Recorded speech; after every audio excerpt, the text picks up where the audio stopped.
नमस्कार, मैं हूं अश्विन मिश्रा। हर हफ्ते आपको एक ऐसी शख्सियत से रूबरू कराता हूं जिन्होंने अपने संघर्ष के समय न अपने पैर के छाले देखे, बस उन्हें दिखा। तो गीता में जैसे अर्जुन कहते हैं ना कि आपको कुछ करना है तो लक्ष्य दिखना चाहिए। जैसे अर्जुन को उनको मछली की आंख दिख रही थी, वैसे ही कुछ नए स्टार है जो अपने हिस्से की खुशी, अपने हिस्से का नाम कमाने माया नगरी चले जाते हैं। बहुत उठा पैठ देखते हैं लेकिन कभी हार नहीं मानते।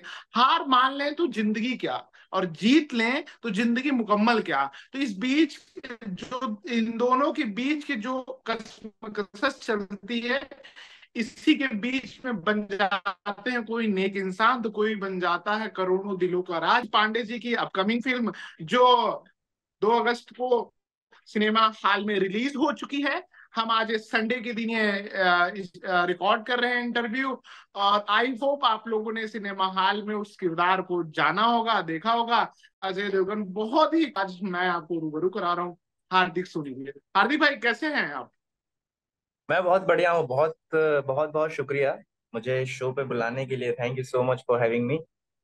मैं बहुत अच्छा हूँ और दिन की शुरुआत बहुत ही अच्छे चीज के साथ हो रही है। आपके साथ बैठ के बातें की जाएंगी। जी। कैसा रहा? मैं पहला सवाल ये रहा कि नीरज पांडे के बैनर तले अजय देवगन और तब्बू मैम के साथ काम करके कैसा लग रहा है आपको? देखिए, ये एक मतलब मेरे लिए पूरा सररियल मोमेंट है। मतलब आई नेवर इमेजिन कि ये पता था कि यही काम करना है और इन लोगों से कभी ना कभी तो मुलाकात होगी, लेकिन करियर के इस तरह से शुरुआत में इन लिविंग लेजेंड्स के साथ काम करने का मौका मिलेगा, ये शायद सोच में थोड़ा पीछे था। लेकिन इस तरह से बात बनी कि ये सबसे शुरुआत ही इन लोगों के साथ हो रही है। So I am very grateful grateful. Yes, यही है अभी तो। आप मतलब स्क्रीन पे तो कमाल की आपकी प्रेजेंस दिख रही है। आप लग रहा है कि आपने अपने क्राफ्ट पे काम किया है। चाहे आपका बॉडी लैंग्वेज है, फेस एक्सप्रेशन हो, आपका सब कुछ परफेक्ट लग रहा। ऑफ स्क्रीन किस तरीके से अजय सर से बात होती थी? क्योंकि जब आप इतने बड़े स्टार के साथ काम करते हैं जिन्हें देख के आप बड़े होते हैं, जिन्हें देख के हम आप सीखते हैं, उनके साथ ना सामने जाना, उनके साथ रोल प्ले करना, वो सामने सेट पे रहे तो बहुत कुछ लगता है कि कुछ गड़बड़ हो जाए तो क्या सोचेंगे। तो क्या हम्म। ऐसा कोई सीक्वेंस या सीन में ऐसी कोई प्रॉब्लम हो जहां आपने सर से पूछा हो, सर इसे मैं और बेहतर कैसे कर सकता हूँ? किस तरीके से सेट पे बातचीत होती थी अजय देवगन से? सेट पे अजय सर के साथ मेरी मुलाकात भोपाल में हुई थी क्लाइमेक्स के दौरान। सो जब उनसे सबसे मेरी पहली मुलाकात जो थी वो इस तरह से थी कि अजय सर अपना एक सीक्वेंस शूट कर रहे थे और मैं भोपाल पहुंचा ही था मुंबई से। सो उनके सामने मुझे कंपेयर किया जा रहा था कि क्योंकि मेरा ट्रांसफॉर्मेशन है पूरा, आपने देखा होगा, तो कंपेयर किया जा रहा था कि क्या दिख रहा है फ्रेम में। हमने जो एक दाव खेला है हार्दिक पे, तो वो क्या नजर आ रहा है अजय सर के सामने। तो उस सिलसिले में मेरी मुलाकात हुई थी। नीरज सर ने मिलवाया तो मैं जाते से मतलब ऐसा एक मेरी आंखें बड़ी हो गई, मतलब नर्वस सा हो गया कि क्या ये वो शख्सियत है जिसको देख करके मैं बड़ा हुआ हूँ। मेरे मेरे शहर, मेरे मोहल्ले में मुझे इस नाम से इस तरह से बुलाया जाता है कि ये तो अजय देवगन जैसा दिखता है यार, ये कुछ हीरो हीरो है।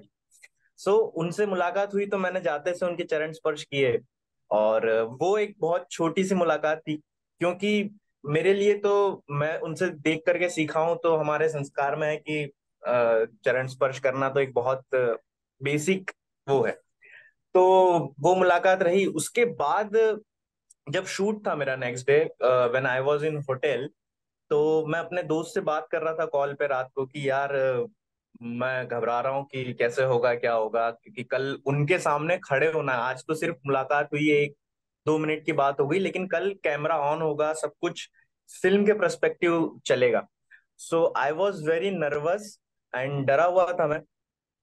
बट नेक्स्ट डे जब मैं पहुंचा तो मैंने वैनिटी में जब किया के, सो मैं वो वो जो एक रेडी होते होते मेरा जो मेंटेलिटी वो तैयार हुई एज एन एक्टर। मैंने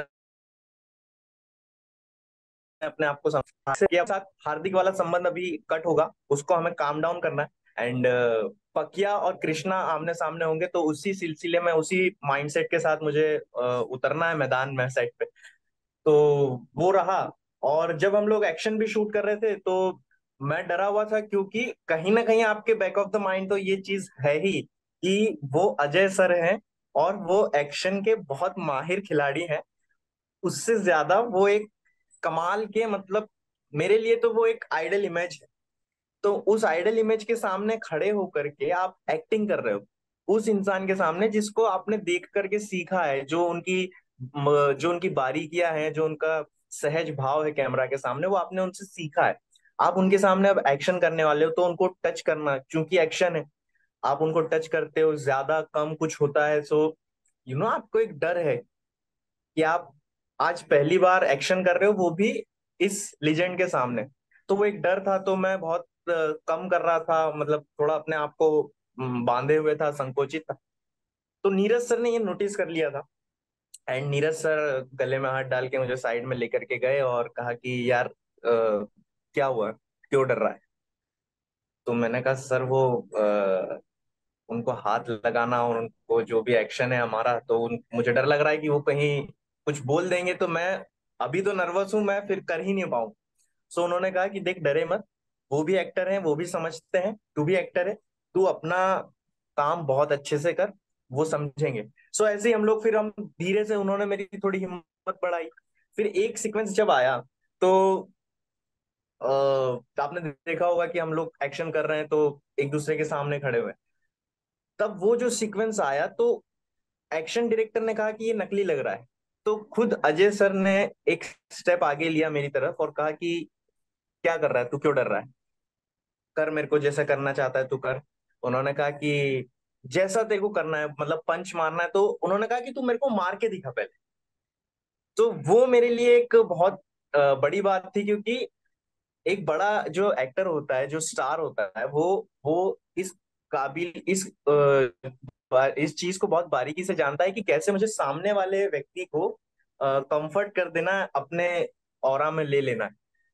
तो उन्होंने मुझे दिखाया कि तू मार के दिखा, तो मैंने उनको हिट किया, 2 3 बार 4 बार हिट किया।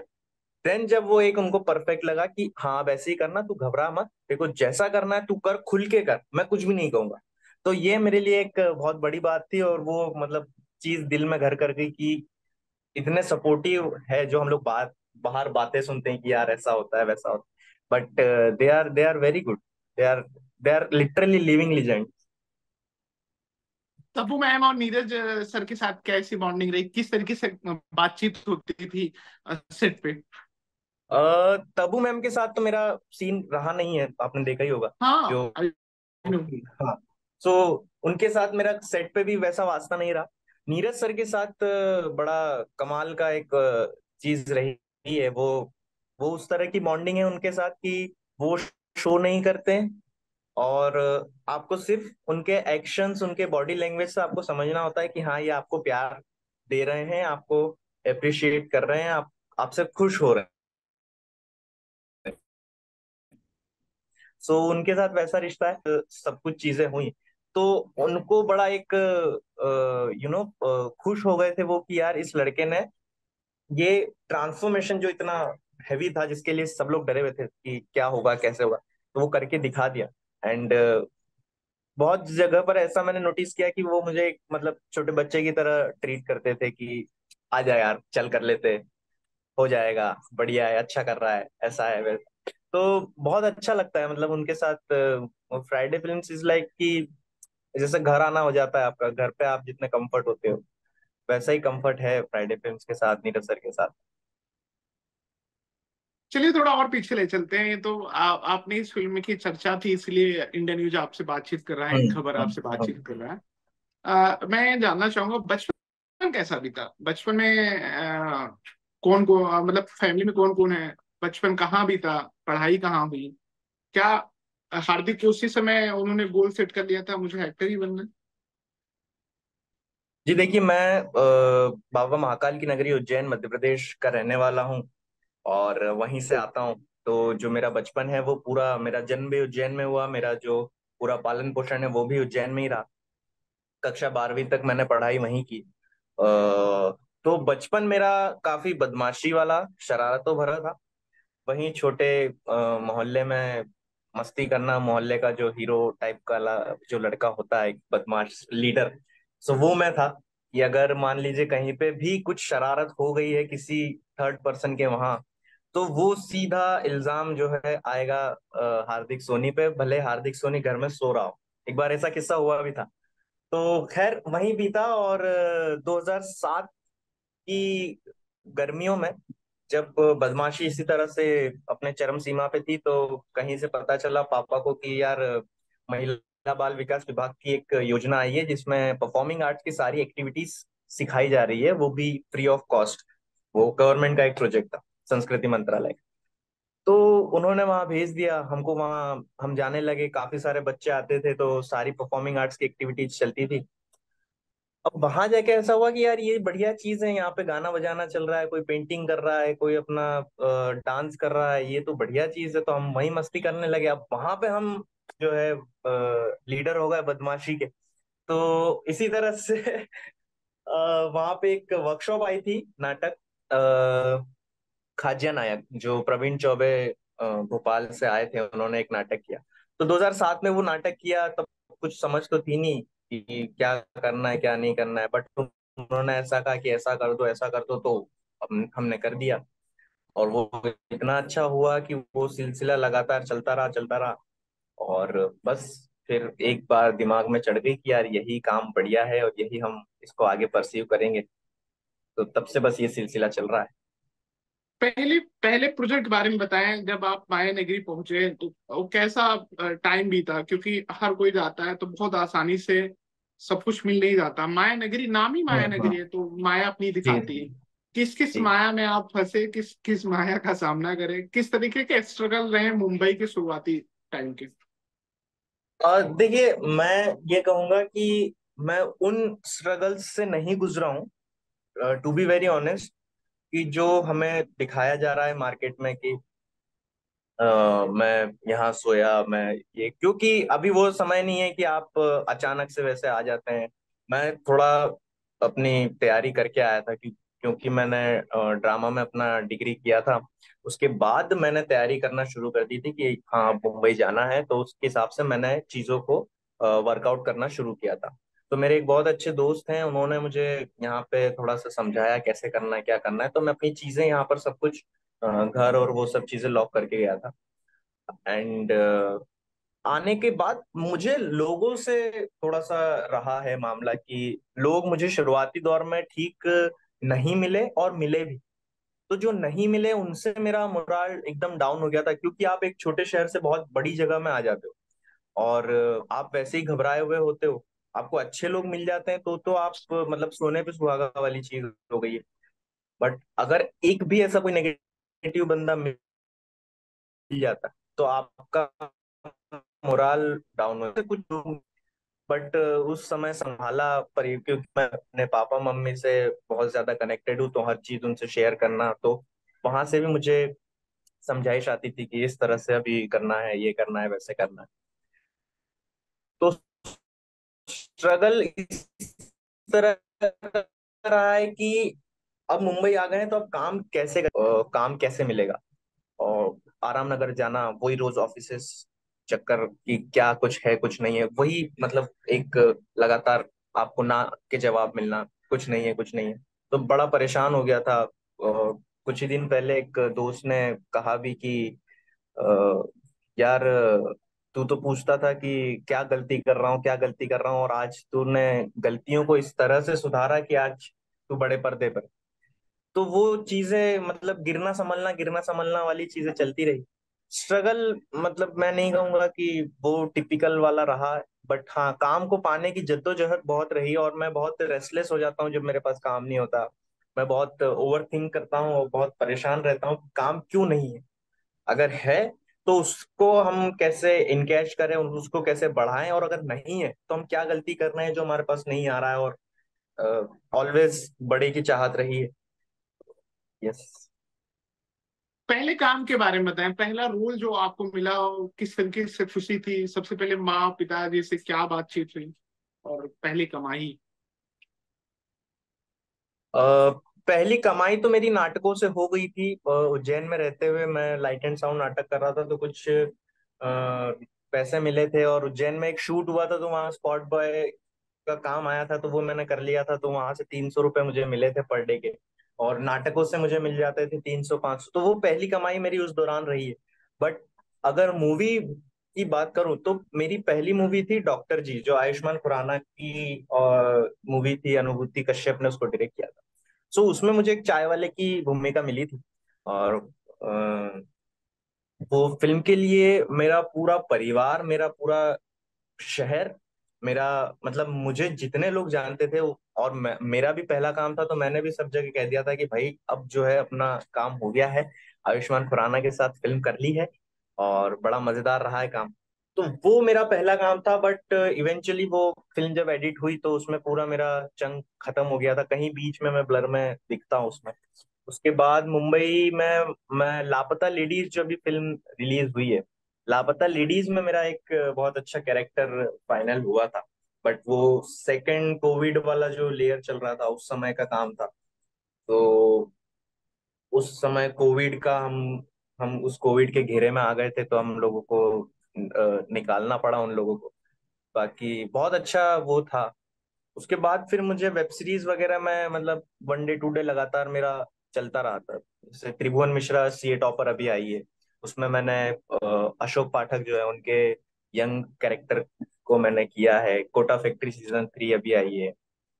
सोनी लिव पे एक सीरीज थी फैमिली आजकल, उसमें मैंने किया था। तो मतलब छोटा छोटा मैं करता रहा हूँ, और जब वो हो लापता रहा होता है। लेडीज, लापता लेडीज जिस तरीके से सक्सेस हुई, मैंने भास्कर झा का इंटरव्यू किया था, इसी सेट पे किया था, बहुत प्यारी हम्म। बातचीत हुई।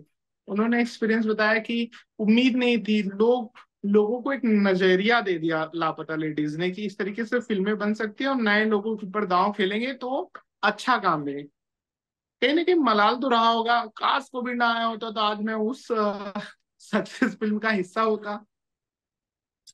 अ देखिए, मलाल तो रहा कि मैं उस फिल्म का हिस्सा नहीं रह पाया। लेकिन जब मैंने फिल्म को देखा, फाइनल एडिट देखा मैंने उसका अभी नेटफ्लिक्स पे, फिर सिनेमाघरों में जब मैंने देखा, तो मैंने देखा कि वो सीन ही पूरा ओमिट कर दिया गया था वहां से। और जब मेरी बात हुई मेरे मतलब जो साथी कलाकार थे उस समय, जो उनसे दोस्ती हुई थी, तो उन्होंने कहा कि यार उस सीन के लिए कोई एक बंदा आया भी था, बट फिर उन मैडम को उनका काम पसंद नहीं आया, तो वो सीन हटाना पड़ गया पूरा, क्योंकि वो बहुत टाइमिंग वाला सीन था। और जब मैं लॉक हुआ था तो लुक टेस्ट के लिए और कुछ वर्कशॉप्स के लिए मैं किरण मैम से मिला था। वहां पर पूरी टीम थी। उनका एक बड़ा अच्छा प्रोसेस ये रहता है कि वो पूरी फिल्म के पहले अपनी एक छोटी छोटी पूरी सीन वर्कशॉप अपने ऑफिस पे कर लेते हैं। सो उनको एक अंदाजा आ जाता है। अब उस समय मेरा वो वर्कशॉप हो गया, उसमें हम लोग सब बढ़िया डन हो गए। बट जब सेट पे जाने की बात हुई, हमारा कोविड आ गया और हम नहीं जा पाए, तो उन्होंने एट रैंडम किसी एक्टर को बुलाया था, फिर वहां पे वो लेके गए, तो उनको वो अंदाजा नहीं आ पाया कि क्या सीन बनेगा। तो वो सीन उनको ओमिट करना पड़ा। लेकिन हाँ, मुझे मलाल है कि मैं किरण मैम के साथ काम नहीं कर पाया उस तरीके से। बट देर सवेर फिर से एक मौका आएगा और पहुंचूंगा वहां तक। कोटा फैक्ट्री भी तो बहुत सक्सेस है, सीए टॉपर भी कमाल की। कोटा फैक्ट्री का एक्सपीरियंस कैसा रहा हमको? कोटा फैक्ट्री कमाल का अनुभव है। वो जिस तरह से दिखती है स्क्रीन पे, उसी तरह से मतलब वो वहां सेट पे भी उसी तरह का माहौल रहता है कि आप देखेंगे कि कोटा फैक्ट्री का जो फील है, तो वो कोटा में ही शूट होती है, रियल शूट लोकेशन पे ही शूट कर रहे थे वो लोग। तो वहां पे बड़ा अच्छा मजेदार माहौल रहा। और उसमें जो मेरे साथी कलाकार थे, आलम था, और मोस्ट ऑफ मेरा आलम के साथी, तो वो बड़ा कमाल का बंदा है, इंसान बहुत अच्छा है वो। तो उसके साथ काम करने का बहुत मजा आता है। और मेरे बड़े भाई हैं प्रतीश मेहता, जो डायरेक्टर हैं, वो वो भी उज्जैन से हैं। तो हम लोगों को सेट पे जाकर के हमारी मुलाकात हुई, अरे तू भी उज्जैन, मैं भी उज्जैन, तो इस तरह से हमारी मुलाकात हुई। तो बड़ा मजेदार रहा। लगा कि यार घर में ही काम कर रहे हैं, बड़े भाई के डायरेक्शन में ही काम कर रहे हैं। तो बहुत अच्छा एक्सपीरियंस था वो। और वो जब मैं शूट कर रहा था तब मुझे अंदाजा नहीं था कि वो इस तरह से स्क्रीन पर निकल कर आएगा। कई बार आपको नहीं होता अंदाजा कि ये शूट तो हो रहा है, मतलब क्या कैसा दिखने वाला है, आउटपुट नहीं पता चलता आपको। बट जब मैंने देखा स्क्रीन पे लोगों के कॉल्स आए कि यार कमाल का काम किया है तूने, बहुत अच्छा दिख रहा है स्क्रीन, बहुत। हाँ हाँ, जी। तो कोटक फैक्ट्री ने तो कमाल का किया। अब सीए टॉपर की भी तारीफें खूब हो रही हैं। मेरी आज ही अशोक पाठक जी से बात हुई है, जल्दी हम उनके जी साथ इंटरव्यू करने वाले हैं। जी जी। कैसा वहाँ एक्सपीरियंस रहा? अ, वो एक बहुत ही अलग किस्म की सीरीज है। अभी के हाल फिलहाल जो दौर में जो चल रहा है उससे बहुत थोड़ा सा हटके एक उसका नॉच है। और आप अगर मेरा सीन भी देखेंगे तो मैं उसमें बहुत ही अलग कलर का और अलग तरह का काम करता नजर आ रहा हूँ। जिन लोगों ने मुझे देखा है और जो लोग मुझे इसके बाद वापस जाकर के उसमें देखेंगे, तो उनको बहुत ही बड़ी एक फार रेंज मिलेगी कि यार ये बंदा यहाँ पे था और यहाँ पे ये इस तरह का कर रहा है। तो अशोक पाठक जी के बचपन का कैरेक्टर मुझे, उनके यंग पार्ट का कैरेक्टर मुझे मिला। और पुनीत कृष्णा सर उस सीन को डायरेक्ट करने वाले थे, तो वो भी एक बहुत ही चाइल्ड लाइक पर्सनालिटी है। पुनीत सर जो है वो बहुत एकदम खुश हो जाते हैं और उनकी बॉडी लैंग्वेज एकदम बच्चों की तरह है। तो बहुत ही स्वीट पर्सन है वो। जब हम लोग सीन भी शूट कर रहे थे तो अ, जो हम कर रहे थे उसमें उनको बड़ा मजा आ रहा था कि यार तुम लोग क्या बढ़िया अच्छे लोग हो यार, कितना अच्छा करते हो तुम लोग। तो वो बहुत अच्छा एक्सपीरियंस रहा। हम लोग कहीं पालघर के आगे किसी तो भी गांव में शूट कर रहे थे, तो बहुत मजेदार रहा है। और अशोक भैया तो, जब मैं इस सीन के लिए इसके लिए भी लॉक हुआ था तो मैंने अशोक भैया को मैसेज किया था कि भैया आपका बचपन मैं दिखाऊंगा कि कैसा रहा आपका बचपन। तो वो भी बड़े खुश हुए थे। और अभी भी मैंने उनको कुछ दिनों पहले मैसेज किया था तो बोले यार कमाल का काम किया है भाई तुमने। तो बड़ा खुशी होती है, मतलब अच्छा लगता और बहुत सरल स्वभाव के। अभी आज सुबह ही उनसे बात हुई। मतलब लग ही नहीं रहा था कि मतलब इतने वायरल उनके किरदार हैं, कई सारे। कमाल का उनका रहा रोल। हार्दिक, मैं जानना चाहूंगा अपकमिंग प्रोजेक्ट आपके कौन कौन से हैं? है। अपकमिंग में मैं कुछ चीजें हैं जो डिस्क्लोज नहीं कर सकता। कुछ चीजें हैं जैसे मैं ऑडिशनिंग प्रोसेस में हूँ अभी, तो ऑडिशंस वगैरह चल रहे हैं। अब इस फिल्म के बाद कुछ कॉल्स आना शुरू हुए हैं कि ऑडिशंस वगैरह ही है। तो अभी तक कुछ ऐसा फिलहाल फाइनल या लॉकिंग वाली स्टेज पर नहीं है, बट यस बहुत जल्द आपको कुछ अच्छी खबर दूंगा मैं। उसके लिए हम एक बार फिर इंटरव्यू और या बातचीत करेंगे। अपकमिंग कौन कौन से प्रोजेक्ट हैं आपके? क्या क्या प्रोजेक्ट आने वाले हैं जो आपको, आपके चाहने वाले और सिनेमा को प्यार करने वाले आपको देख रहे हैं? अ, अभी हाल फिलहाल में जो मैं शूट करके मैंने खत्म किया है वो है सोनी लिव पे एक सीरीज है ब्लैक वाइट एंड ग्रे। तो उसमें भी एक अलग तरह का किरदार, अलग तरह की वेशभूषा में मैं आपके सामने प्रस्तुत होऊंगा। और बाकी के प्रोजेक्ट्स की अगर बात करूँ तो अभी ऑडिशन प्रोसेस में ही हूँ मैं। सो कुछ भी अभी कहना थोड़ा सा जल्दबाजी हो जाएगी कि हाँ वो कर रहा हूँ या ये कर।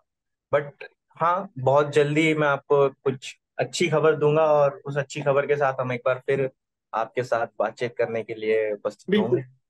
मैं चाहता हूँ कि आप दिल्ली आए और हमारे स्टूडियो में आए, हम लोग अच्छे से इंटरव्यू करें, उसमें किसी भी तरीके से टेक्निकल ग्लीच या प्रॉब्लम ना हो।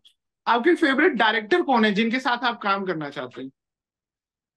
ये क्वेश्चन मैंने कई बार तैयार किया है अपने आप से कि हार्दिक तुम्हारे वो डायरेक्टर, पसंदीदा डायरेक्टर्स कौन होंगे। तो हाँ मतलब बहुत सारे ऐसे लोग हैं, लेकिन मैं अ, आनंद एल राय सर और विशाल भारद्वाज आनंद सर। अय्यर सर? आनंद एल राय, अच्छा अच्छा। जिन्होंने रांझना बनाई थी। तो उन लोगों के साथ मतलब विशाल भारद्वाज सर हैं। और अगेन नीरज सर के साथ तो फिर एक बार आने का मन है। और ऐसे कई सारे डायरेक्टर्स हैं, मतलब अ, उनके साथ काम करने का मन है। बट हाँ ये लोग हैं कि इनके साथ तो करूंगा in future, touchwood. Rapid round में करूंगा। आपके फेवरेट एक्टर? मेरे फेवरेट एक्टर हैं Manoj Vajpayee sir. Actress? Actress Tabu ma'am, without a doubt. Singer? Singer मेरे किशोर कुमार दा, किशोर कुमार फेवरेट मेरे सुपर सबसे favourite. Favourite superhero? Superhero में फेवरेट है मेरे अपने doctor Iron Man, Iron Man, sorry, Iron Man. किसी एक एक्टर को आपको डिनर पे बुलाना हो तो किसे बुलाएंगे आप अपने घर पे? मैं डिनर पर अगर किसी एक को बुलाऊंगा तो मैं अजय सर को ही बुलाऊंगा, या तो मैं उनके घर जाऊंगा। और किसी एक्टर के साथ डेट पे जाना हो तो किसके साथ जाना आप पसंद करें? इसमें तो सर बहुत सारे ऑप्शन है। किसी भी एक को चूज करना बड़ा भारी पड़ सकता है। इस तो इसको एक्टिंग के डिस्क्लोज अलावा ना ही करे तो बेहतर है। जी, इस एक्टिंग के अलावा और कौन से हिडन टैलेंट हार्दिक के अंदर है? हार्दिक के अंदर टैलेंट ऐसा है कि हार्दिक ग्रुप बना के मस्ती करना बहुत अच्छे से जानता है, और सबको मस्ती कराना और हंसाना बहुत अच्छे से जानता है। इंटरव्यू करते समय आपके दिमाग में कौन सा गाना भी चल रहा है अभी तुरंत? मेरे दिल में वही गाना चल रहा है, ए दिल जरा थम कभी और तड़प लेना। वही गाना लगातार अभी लूप पे चल रहा है। चलिए, थैंक यू सो मच हार्दिक भाई, बहुत अच्छा लगा बातचीत करके। कोई ऐसा सवाल हो जो छूट गया हो, आप प्लीज बताएं, अपने दर्शकों से, अपने चाहने वालों से शेयर कर सकते हैं। बस यही है कि कहना यही चाहूंगा, सवाल तो कुछ नहीं है, मतलब ये बातचीत तो सिलसिला चलता रहेगा। बस यही कहना चाहूंगा कि आप लोग प्लीज फिल्म देखने जाए, सपोर्ट करें, और ताकि हमको और आगे अच्छा चांस मिले और हम आपके सामने अच्छे कैरेक्टर, अच्छी कहानियां लेकर सामने आए आपके। और क्योंकि फिल्म में बहुत ही अच्छे कमाल के कलाकार हैं, शांतनु है, शांतनु मेरे बहुत अच्छे दोस्त और भाई हैं, तो उनको देखें आप, सही को देखें, अजय सर, तब्बू मैम तो हैं ही, आप उनके लिए जाएंगे। लेकिन हमको सपोर्ट करें, फिल्म को सपोर्ट करें, बस यही है। फिल्म देखने जाऊंगा। और thank you so much Ashwin ji, आपने मुझे यहाँ बुलाया बातचीत के लिए। थैंक यू सो मच, आभारी हूँ मैं। Thank you so much. India news आपको बहुत सारी शुभकामनाएं देता है कि आप आगे चल के खूब सारा काम करें और इन खबर पे हम दोबारा आपका इंटरव्यू करें। Thank you. बहुत बहुत शुक्रिया, बहुत शुक्रिया, थैंक यू सो मच।